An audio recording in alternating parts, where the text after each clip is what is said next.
This is Kugan Cassius for IFL TV. We're in Frederick's restaurant here in North London for the press conference to announce Frank Warren's show at the Copper Box on the 8th of February, fighting on that bill. Mr. Nathan Cleverly, how are you, Nathan? Yeah, I'm good, mate, thanks. Disappointed, obviously had to pull out the show a couple of weeks ago at the Copper Box for your first fight at cruiserweight, but you've got a date now straight away in 8 weeks, so that's all good. Yeah, 8 weeks now, so not long really, is it? And you know, I've had a week or two off after the injury. I was doing deadlifts in the gym. I had a back spasm, so we're over that now. Fresh start, mate. Chapter 2 for me. So looking forward. Just get it underway now. Obviously, your fight with Kovalev, your last fights is still going to be talked about. Did you see Kovalev the other day? He looks to be a force in that division, doesn't he? Yeah, he's honestly, mate. He is a massive puncher. You know, each punch is it's like being hit with a sledgehammer. And he showed the other day, you know, against Silak, he sparked Silak clean out in the second round. He was gone. And you know, fortunately, he didn't do that to me. He shook me up. You know, and I was in no position to continue really. You know, I was a bit drunk from the punches. And I've got a great chin. You know, and he does hit hard. But he's probably the most dangerous out there, and you know they're on about him and Stevenson. That would be a good fight because Stevenson can punch and he's a good boxer as well. But Kovalev will wipe him out as well. Once he connects, this guy is lethal. Daniel Ammann, your first fight at cruiserweight. Did you contemplate this move up to cruiserweight pre-Kovalev? Yeah, I knew it was coming. It was just a matter of when, really. And I know from when I'm sparring, because when I'm sparring I'm around 13.5 stone, I feel awesome, you know, and my sparring partners will tell you, you know, I'm on that weight, I'm on fire. And then as soon as I start making the weight and getting below about 13.2, I start losing my snap and my strength, and my energy level. So I think I knew I was going to have to do it at some point. It was just while I was winning at light heavyweight, still world champion. You just continue because you keep winning, but it needed a trigger point, and the trigger point was the Kovalev defeat, and that says to me, time to move up. Obviously, Tony Bellew fought Adonis Stevenson about 3 weeks ago in Canada. Now, you know, he was beaten by Adonis Stevenson, and now he's, I understand, considering moving up to which will be your new weight as well. Yeah. So, what are your thoughts on that? Yeah, that result doesn't surprise me either, you know, because Stevenson and Kovalev, they're like a new breed of light heavyweights.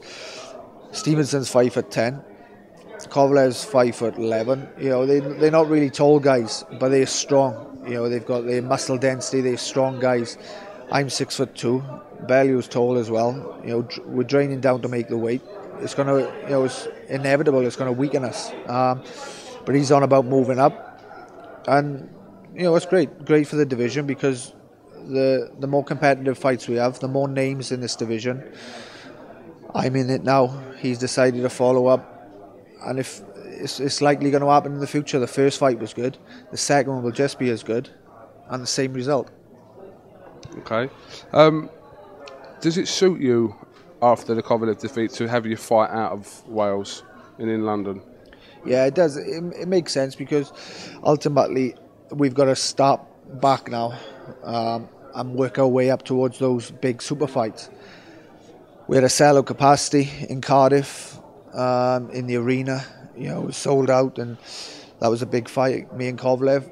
But now we've got to build up to those fights again. And I'm going to fight in London, get this win under my belt, maybe another 1 or 2 fights, and then we'll return home for the world title fight or as world champion, and then we'll have one day we'll have a big stadium fight in Wales. I'm sure of that. Are you confident that next year that you will have a shot at the cruiserweight world title? Yeah, I'll make sure I keep winning, and I'll get myself into a position where I fight a final eliminator for the world title, win that, and then I'm mandatory for the world title. And when I get that chance, it's something that I won't let slip. I promised myself I'll go and win the world title again, and I always deliver on my promises, and I will deliver this time.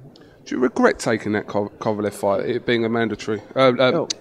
A voluntary rather? Sorry. Yeah, sometimes it crosses your mind. You know, it was my choice along with my promoter's choice. to fight Kovalev. You know, we didn't need to fight the guy. You know, he was a kind of unknown, but he was so dangerous, and he was, you know, he had American behind him, HBO. He was such a dangerous opponent, but we decided to take him on for some stupid reason. But you know, at the time I felt like I could win.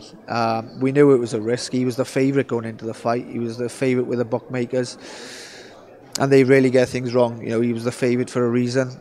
But we took the gamble, you know, and that's what I'm about. I want those type of fights, and I would have had them earlier if I had my way. But it's just trying to make them happen. But we made that one happen.